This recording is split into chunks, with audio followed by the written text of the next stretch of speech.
Dear parents, మనము మన పిల్లలకు లేబుల్స్ వేయడాన్ని మానివేద్దాం.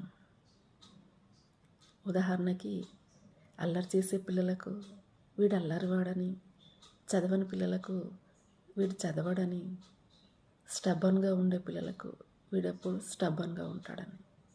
ముందుగా మనం దీన్ని మానివేయాలి. అప్పుడే వారు దాని నుండి బయటికి రావడానికి ప్రయత్నిస్తారు. వారితో మనం కనెక్ట్ అయి ఉంటున్నట్టు, వారిని అర్థం చేసుకున్నట్టు వారికి నమ్మకాన్ని కలిగించాలి. అప్పుడే వారు దాని నుండి బయటికి రాగలుగుతారు. ఎస్ పేరెంట్స్, ఈసారి ఇది చేసి చూడండి, మీరే గమనిస్తారు మార్పును.